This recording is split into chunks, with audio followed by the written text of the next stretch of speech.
I know this video is a little late, okay? It's a little outdated, okay? Sort of like me. But Twitch Rivals recently concluded, and I think one of the things that we kind of missed out on as a player is actually breaking down some good old data from the matches played. I mean, you know, it would take an absolute madman to go through, you know, 4 or 5 different streams from streamers, see what map each team played on, and then go to the end screen to manually input every single value of data, right? Who would spend 10 hours of their own time doing this? Regardless, we're going to have some fun in this video, okay? We're going to play a couple of games together here. So we'll actually start off with the overall stats.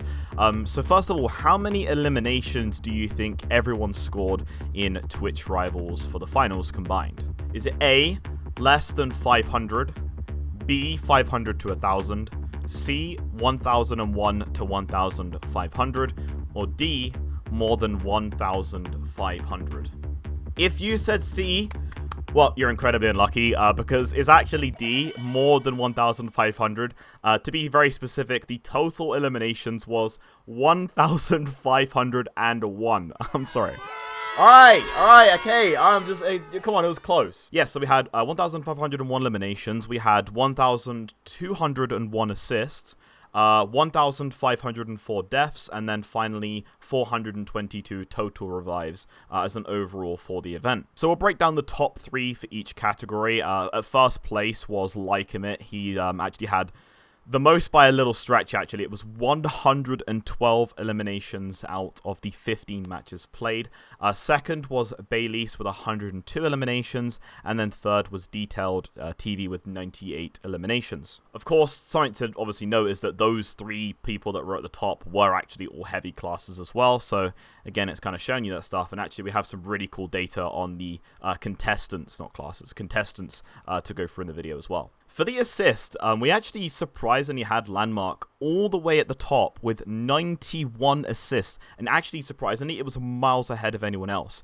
We had Noko in second with 78, and then NetX, of course I spoke to him on a podcast recently, he was in third with 76 assists. For the revives, shout out to, I'm going to say, the content Chad of the event, right? We had Unk, the only thing he managed to get first place in, Joe Bartolozzi, he was first place with 42 revives out of the 15 matches. Custer was then second with 40 revives, and then finally Aishu actually there with 37 revives as well. Obviously, I know that those players were primarily on the medium contestant, right? So obviously they had things like the quick revive, the defib, the ping. Alright, so next question for you guys then. What do you think was the average KDA, which is kills plus eliminations divided by... Did I just say kills plus eliminations? Alright, next question. What was the average KDA in the event? KDA is kills plus assists divided by deaths. Option number A is going to be below a 1 KDA. Option B is 1.1 KDA to 2 KDA. C, 2.1 KDA to 3 KDA. Or D, above 3 KDA, so like 3.1 KDA plus. It's actually B. The average within this event of the KDA was 1.8, and the KDA for the top 3 is pretty crazy. So in first, for the first place of the best KDA, is a player that had basically stretched by so far of the competition. It's actually wild. It's the one and only, of course, LVNDMARK for the winning team, which is on Gig's team. That is the heavy. He got a KDA of 5.8 in this event. That's crazy. Second, NetX was also up there, of course, as well.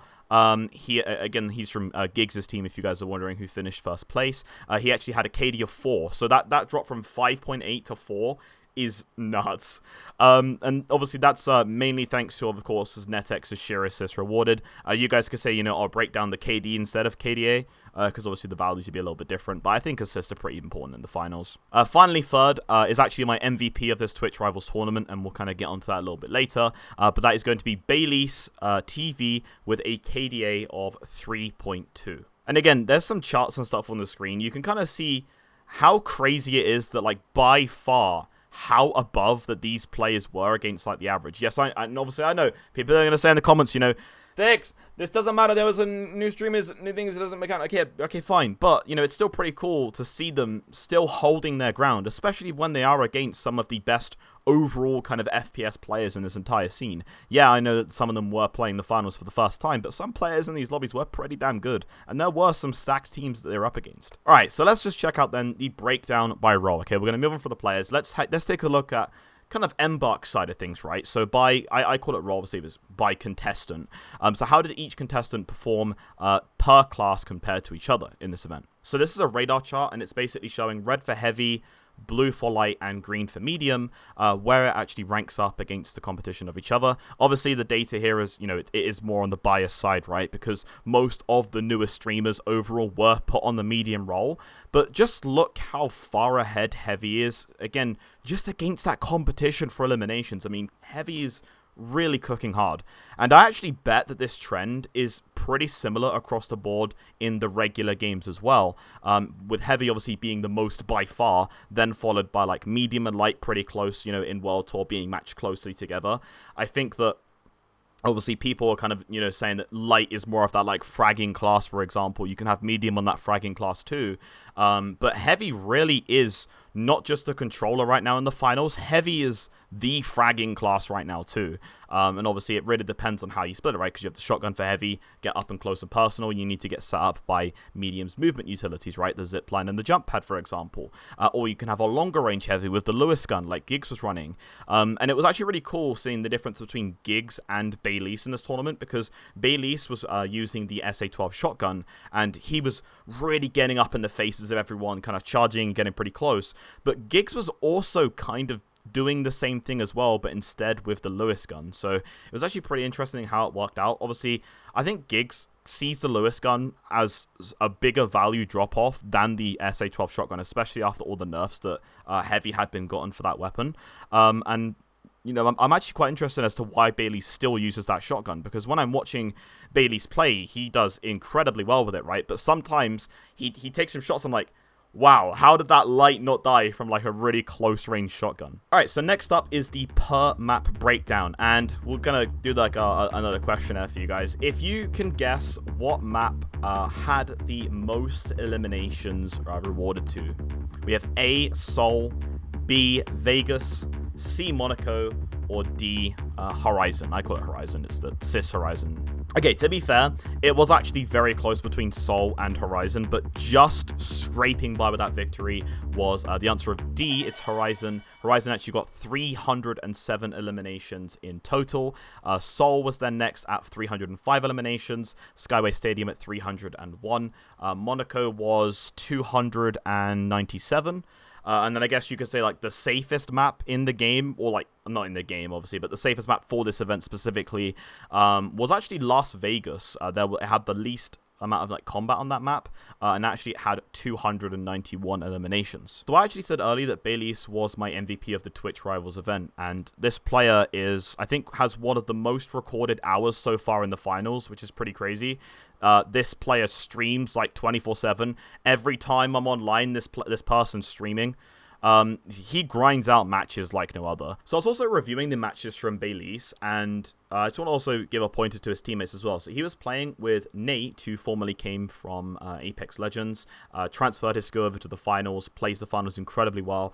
I actually hope to see Nate a little bit more in some events as well. But he also had LVNDMARK on his team as well. LVNDMARK is incredibly new to the finals, so in this situation, I think Baylease and a little bit of Nate actually had to kind of take the role as more of a teacher and an IGL at the same time, as enabling Nate and himself to carry as well, which in itself is a pretty difficult task, trying to teach a new player the game, because if you guys don't know, LVNDMARK comes from Escape from Tarkov, and Tarkov is very, very slow. You have to be very cautious.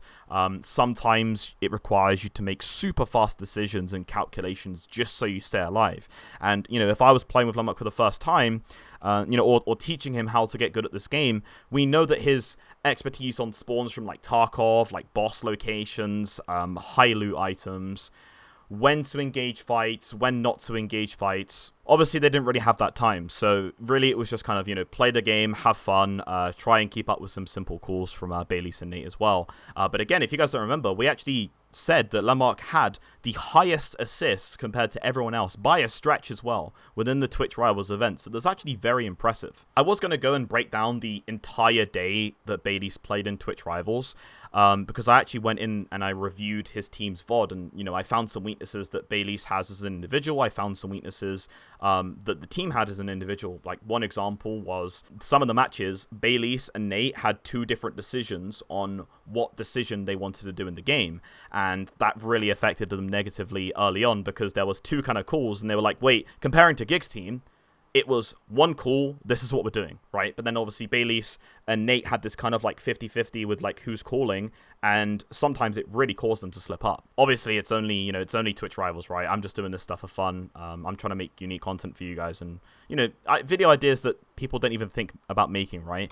But at the end of the day, what I'll do for you guys is actually break down my favorite match that Bailey's played in. Bailey's ability to predict what's going to happen in the match within like the next 30 seconds is just so cool, and it actually aids his macro very well. And you can just kind of tell the fact that he knows most scenarios that happen like in front of him with the first 30 seconds. You guys will see it in a second. It really enhances his macro play, and it just shows that he has been putting in a ton of hours to this game. But yeah, it helps him set up his gadgets like so much. It actually blew my mind when I was watching it. But you know what? Let's go into it and break down one of those matches. Now, I also want to say very quickly, looking at Bailey's gadgets here and specs. So, GiG's actually said that one of the strongest abilities in the game, or I would say specializations in the game, was Charge and Slam. Well, notice here how Bailey's is actually using the Mesh Shield instead. He's using the SA-12 shotgun as a preferred, as we spoke about earlier, the RPG Dome Shield. But look, at the very, very end here, we have the C4. Now, that is very interesting because obviously the C4 got absolutely obliterated very recently as we went into Season 3. It got, you know, because of the ICBMs and the red barrels, right? However, this kind of made a lot of heavies drop the C4, but not Bailey's. And I was really wondering why he still used the C4 when I was casting the match live. But when I watched, you know, the VOD back, he made the C4 look like such an important gadget for heavy that it's actually insane. You guys are going to see a very old trick here as well, played out for some heavies that I have not seen in a long, long time. He's going to drop the C4 on the side of the cash out and then try and push the cash out station over so the C4 is hidden into the floor. And what that means is that people can't just simply shoot out the C4. Very, very smart strategy. There he goes, and he drops the cash out right there. So very simple. Also, he's again, he's kind of in a way, you know, guiding LVNDMARK, you know, where to go. He's saying, you know, come on, LVNDMARK, let's go under. Nate, for example, is being like the kind of scouter right here. I kind of like this as well. It's like Nate's able to provide the comms to Bailey's and give Bailey's the information so he's not caught off guard very early on. This is very nice, actually. It's a nice little combo that kind of bounces between them. Because, for example, if Nate can stay hidden until a team starts to attack cash out B, well, Nate can easily catch them off guard. Detail's dead. You can see here that then Bailey's decides to drop down, and I'll just let the comms play out here because this is so sick. Hold under here because I have C4s to drop it. Okay, roger. So I will drop it. The cash out will fall a floor below us, and we just still stay here. Just hold this room. Once that first initial C4 explodes, this other C4 that will explode at the same time will also then trigger this green barrel to also pop off. So if anyone does try and go for a steal, Bailey's has put himself in such a really nice primed position. Again, I do have, you know, some things that he would have to be worried about. For example, say if a team is smart enough to not just go weary into a cash out, right? For example, if they take the floor above him, for example, he is going to be a bit exposed because he basically has, you know, the dome shield and mesh shield, sure, and he also has Nate to cover his back, which is a very nice, smart setup, and it still puts them at some really, really good odds. However, still thing to obviously mention, yeah, Nate's still scouting. This is really good from Nate. I like this a lot.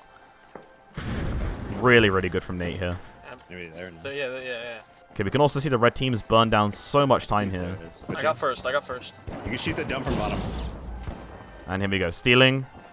I really like the fact that Bailey's didn't get tricked by this little fake out. Obviously, now is actually even stronger for defending, right? Because you have a lot longer time to be able to steal the cash outs, for example. And Bayliss can kind of wait like 1 or 2 or 3 seconds or so before he even triggers the C4. So he didn't get tricked by this, and I just thought that's like, again, it was a really smart kind of, you ain't baiting me. I got first. Little fake. Shoot the dump from bottom. Nope. He knows. And that cash out time is really ticking right here as well. Now they go commit, waits a little bit longer, then explodes it. And then look at that, you can see, drops it below. And at this moment in time, what a lot of heavies would do here is essentially just go gung-ho, dive in, you know, initiate with the RPG and then obviously trade to the shotgun. It's not a bad decision, right? But it's just this extra step that Bayliss did that separated him from any heavy that I've seen use the C4 in a long time. He knows that after he's used the first C4 and the second C4 to drop it, and he's had the third one to regenerate on his cooldown, look at what he does here. He initiates with his C4 first, then uses RPG. But look how much damage the first C4 does. C4 down. Dome's a bit premature. Boom. There's the C4. All low already. And, of course, the gas is on the cash out too. Crazy. So, again, uses that C4 for the explosion. Drops the cash out down. You can see those red players have already been damaged a little bit. That's Dazzling Pro. Throws the C4 initially. And, again, I would say the Dome Shield a little bit too early, a little bit too premature. He could have threw it like towards the cash out, right? But this is just me being stupidly picky. I mean, I would have never have done anything like this. They're starting to steal once again. And look at this. So this right here is what a lot of heavies would do, right? They would initiate with the RPG. Well, Bayliss goes in. The RPG gets eaten by the mesh shield, right? However, he knows that the mesh shield can't necessarily, unless they know about it, stop a C4 explosion. So he then realizes, hey, we're in a bit of trouble here. I don't have a charge and slam. Well, I'm going to now follow up with a C4 explosion. Because you can also see as well, I know it's a little bit pixelated, I'm sorry, so streaming is like. But the gas is also on them as well. But watch how much damage the C4 does. Bang. That is crazy. Dazzling Pro down to low HP. And at the same time of this as well, boys, this was a third-party situation too. So kind of pretty crazy, I think, as well. All players pretty high on health here. And then after just kind of goes back during the fight here as well, he sees the red barrel. He also utilizes that to throw it towards anyone. Wasn't obviously that effective, but you know, it is what it is. Again, a quite aggressive here, of course, as well. But you can just see this individual play allowed Bayliss to give his team the highest success. And it was just such a nice play here for the first cash out defense. Alright, so that is pretty much everything. I hope you guys enjoyed this kind of unique, kind of different style video. It took a ton of time to make, just like my last one, if you guys want to check out, of course, the last video I did. I was breaking down the next big step for the finals, which I believe is actually going to be focusing on the private matches and spectator feature. But for this video, guys, thank you so much for watching. I really appreciate all of you guys once again giving me the support. We've got some really cool news coming soon as well, if everything hopefully falls into order. And I really can't wait to kind of share some excitement there with you guys. Pretty cool stuff coming. That's all I'm going to say. Anyway, guys, thank you so much for watching. As always, my name is THiiXY, and I'll see you on the podium.